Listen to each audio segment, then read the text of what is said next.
June 2024, Atlantic Ocean, 220 miles south of the Azores. Depth in over 3,000 meters. Weather conditions. Ideal. The sea is calm, but the scientists at the International Oceanographic Center are uneasy. The underwater research station Neptune 4, one of the most advanced autonomous laboratories, went silent on June 18th at 0246 GMT. The last message it transmitted included a broken phrase. We hear, it's not equipment. Since then, complete silence. Neptune 4 was no ordinary station. It was a complex, multi-level structure located 2,800 meters below the surface, built within a geothermal zone. It was designed to study ultra-deep marine ecosystems, tectonic plate movement, and underwater bioacoustic waves. There were 4 crew members on board. Dr. Meredith Howell, a marine biologist from California, specializing in deep-sea life forms. Ethan Cross, an engineer from the UK, an expert in structural integrity under extreme environments. Sophia Ali, a hydroacoustics expert from India. Luis Duarte, communication systems operator from Brazil. All of them were seasoned professionals, mentally stable, highly trained, and had completed numerous underwater missions. The idea that all of them had vanished without a trace was unfathomable to the project leads. An emergency expedition was launched. The research vessel Ocean Mirage, equipped with a deep-sea ROV, remotely operated vehicle, and bioacoustic monitoring systems, was dispatched. It was led by Dr. Thomas Lerner, who previously headed the 2019 Mariana Trench mission. But what caught everyone off guard was the first report from the Ocean Mirage crew received by the Coordination Center on June 20th, 1412 GMT. We're transmitting unusual data. Around the Neptune 4 disappearance site, we've detected anomalous dolphin activity. Not 1 or 2 animals, a full pod, over 40 individuals. They aren't moving, just circling the coordinates 37 degrees 1 minute north, 30 degrees 52 minutes west. It's highly unusual, too coordinated. At first, it was dismissed as coincidence, but the dolphins remained. Hour after hour, day after day. They didn't sleep, they didn't hunt, they watched. June 21st, 0640 GMT. The ROV was deployed into the water. Seafloor temperature plus 2.3 degrees Celsius. Visibility limited. Ambient noise levels abnormally low, as if before an underwater collapse. At a depth of 1,800 meters, the camera captured traces of soil deformation. Then a crater approximately 12 meters in diameter. In the center, a torn fragment of the station's hull, ripped apart like paper. The ROV descended further, and then the camera caught it.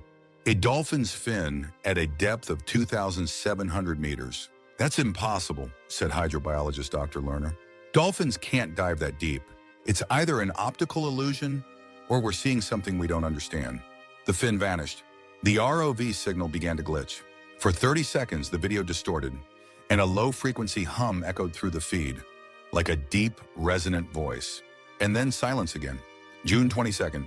Under pressure from the public, the media, and the global scientific community, the team decided to release part of the ROV footage. Science journals called it the silence of the abyss. On that same day, a new testimony emerged. Fishermen from San Miguel Island reported that 2 dolphins had come unusually close to shore. They circled their boat, making a series of strange, coordinated sounds, and tried to pull the boat toward the open ocean. It felt like a plea, said veteran fisherman João Carvalho. They weren't playing. They were searching for someone. That evening, the team began reviewing hydrophone recordings from the past 72 hours. And what they discovered was stunning. At a frequency of 54 hertz, they found a repeating sound pattern, resembling a coded signal. The sounds repeated every 47 minutes, and they always began 5 minutes before the dolphin pod appeared at the Neptune 4 site. Comment from Dr. Lerner. It might be an attempt at contact, or perhaps a warning. But who's sending it, and who is it for? This was only the beginning. What came next would go deeper and stranger. June 23rd, 0715 GMT. The research vessel Ocean Mirage continued scanning the area. The dolphins' behavior shifted. The pod split into 2 groups. The smaller group, 8 individuals, swam southwest holding a perfect formation. Hydrobiologist Anita Soares made a note. They were moving like they were escorting something. One dolphin kept looking back. It was like they wanted us to follow. ROV-1 was deployed again. 30 minutes later, its cameras discovered a narrow opening in the rock wall, resembling an entrance to a submarine cave. Coordinates 36 degrees 59 minutes north, 30 degrees 48 minutes west. Depth 2,930 meters. No existing map had recorded such a structure. Inside the cave, no water movement.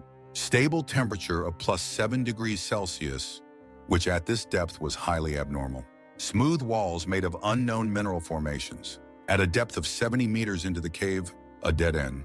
But then the ROV detected something else. High-energy pulses of light, lasting mere milliseconds. Almost imperceptible, but triggered by movement or sound.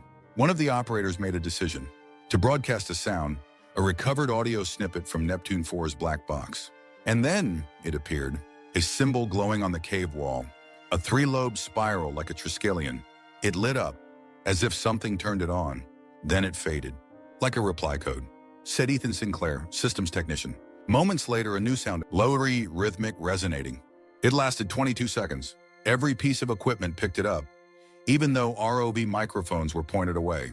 It's like someone whispered, "You are close," said Sophia Ali, barely audible. Meanwhile, on the surface, the dolphin pod displayed more anomalies. All 40 individuals surfaced at once, forming a perfect circle around Ocean Mirage. Every 47 minutes, they did it again. Marine biologists could not explain it. It wasn't feeding. It wasn't defense. It wasn't play. It was waiting. June 23, 1922, GMT. On the next ROV descent into the cave, the system picked up magnetic field anomalies. Compasses veered 27 degrees. The video distorted, then cut out entirely. 7 minutes later, the feed returned. The screen showed a child's bracelet. Tag, Sophia. It was attached to the inner wall. It was identical to the one worn by Sophia Ali. There was no current that could have carried it into the cave. The entrance was singular, the interior sealed. The team made a decision. A diver would enter the cave the following morning. He would wear a cryo-hydra suit built for extreme depths. That night, the ship's captain, Lionel Foster, observed something unsettling. The dolphins had gathered again, this time closer than ever.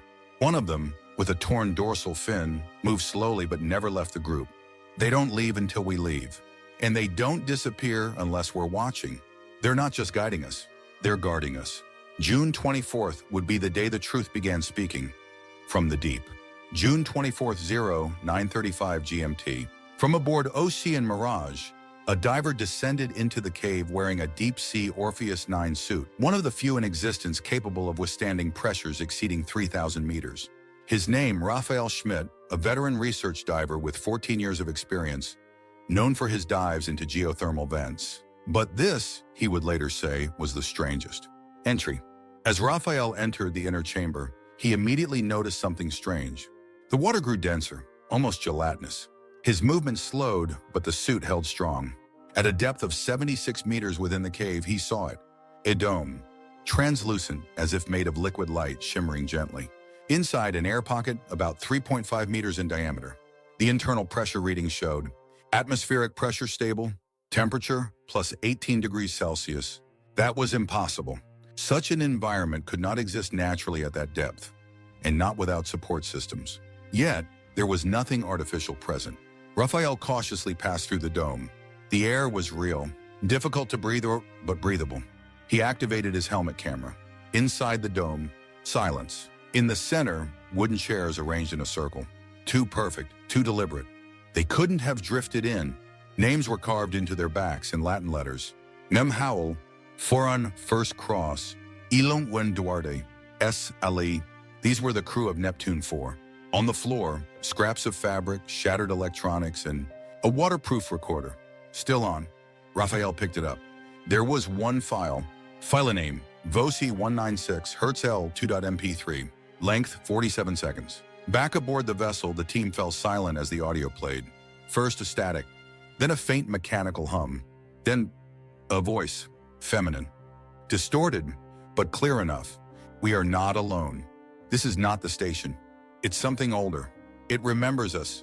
It speaks through the water. Then a low-frequency hum, almost choral. We did not die. We are in something else. Then the file cut out. The scientific panel responded immediately. The file was analyzed. Voice frequency, 196 Hz. The same frequency the dolphins had been transmitting in coded pulses. But here's the paradox. The voice didn't match any of the 4 crew members. Female, but not Sophia Ali. Dr. Karen Lee, hydroacoustician, explained, "We ran a spectral analysis. The voice has two overlapping signals. One is human. The other is a bioacoustic waveform, similar to dolphin speech but dropped into the infrabass. No living creature sounds like this." Raphael ascended.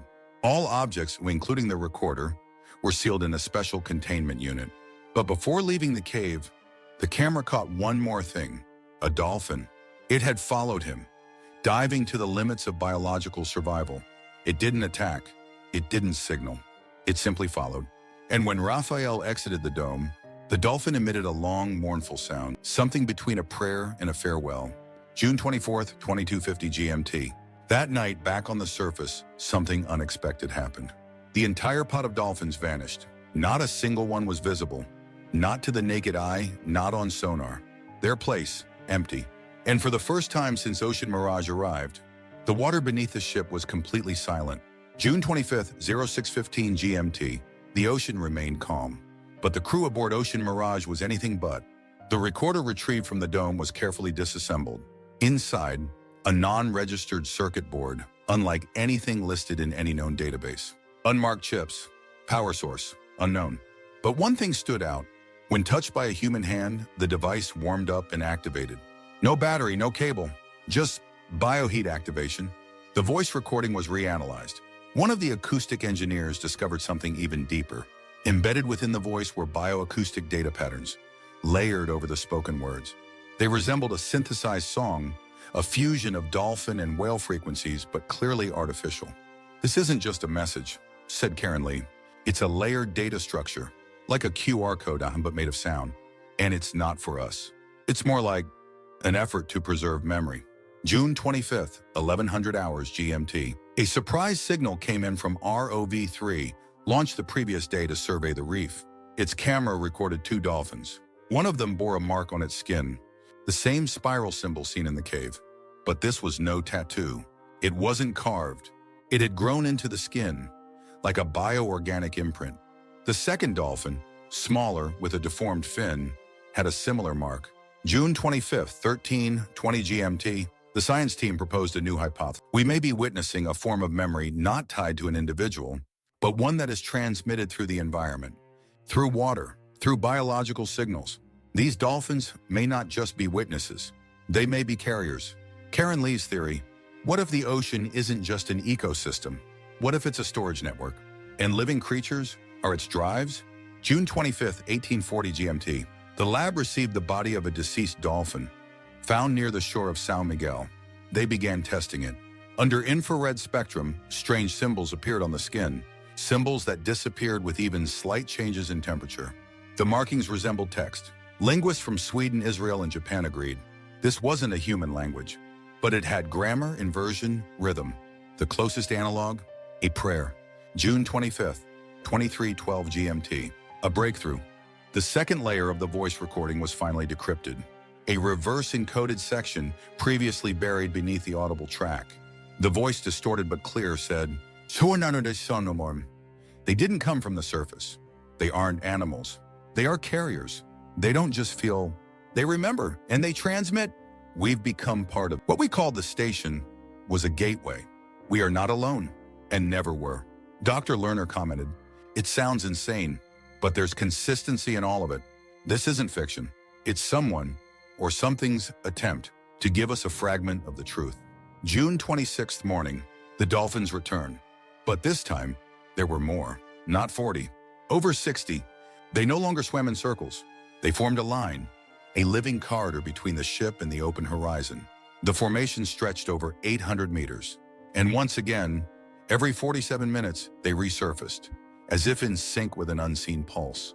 June 26th, 11:05 GMT. The crew of Ocean Mirage made the call.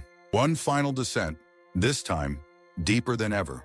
The objective: to enter the central capsule of Neptune 4, if it had somehow survived. ROV-4 was deployed, accompanied by Raphael Schmidt, the same diver who had entered the underwater cave. 3 operators remained topside, monitoring the mission live. Depth 3,070 meters. Out of the seafloor fog, a silhouette emerged. A full section of Neptune 4, partially buried, but intact. The hermetic doors wide open. Inside, dry air. Atmospheric pressure, stable. This was impossible. Station should have lost power and pressure a week ago. But somehow, everything was still working. Raphael entered. In the corridor, he saw water suspended in midair, spherical blobs floating like liquid ornaments. They didn't fall. They didn't evaporate. They held their shape. As he approached one, a voice echoed. The same voice. Wesh, you us, you hear us. Then you are next. Inside the central chamber, he saw them. 4 shadows. Not bodies, but pulsing projections, radiating soft, rhythmic light like a heartbeat. Each figure sat at its place. Meredith, Ethan, Louis, Sophia. They weren't dead, but they weren't alive either. They were part of the structure. Raphael retrieved a memory capsule from the core system. It contained the Neptune 4 log, 6 hours of recordings made after the official disappearance. He opened the file and read the final entry. A log spoken by Sophia Ali. We couldn't leave, but we didn't die. We moved. They preserved us. Through the dolphins, through signals, through the water. We're not data. We're a chronicle. You came. Now, you know. June 26th, 1500 hours GMT. The team sealed the capsule and began preparations for evacuation. But just as they surfaced, the dolphins formed a final circle. This time around the dive site itself. 62 dolphins. And at the center, one white dolphin, bearing a bright spiral mark on its head. It swam to the ship's side, breached the water for just a second, and released a sound that almost resembled a word. Goodbye? June 27, 0545 GMT, the team aboard Ocean Mirage transmitted all collected data to the Central Oceanic Research Authority. But a directive followed almost immediately. Classify everything. Only a portion of the footage and data would be released to the public. The official cause of the Neptune 4 disaster was listed as a tectonic collapse. Not a single word about the dolphins. But truth doesn't sink. 2 months later, off the coast of Portugal, a local fisherman found something washed ashore. A metal plate, clearly labeled with Neptune 4's serial code. On its surface, etched in smooth strokes, was a phrase, "They remembered, so we remained." August 2024. The dolphin pod returned to the waters near the Azores. But this time, they weren't alone. They came back with newborns. On the backs of several calves, the same spiral symbols, born with them. And every 47 minutes, again, the same signal echoed beneath the waves. Epilogue. Today, more and more scientists are beginning to suggest that the ocean is not merely an ecosystem. It is a memory organism, one that preserves more than we are capable of imagining. Among those who carry that memory, dolphins are not just intelligent marine mammals. They are archivists. As for Neptune 4, it never disappeared. It became part of something that was here long before us.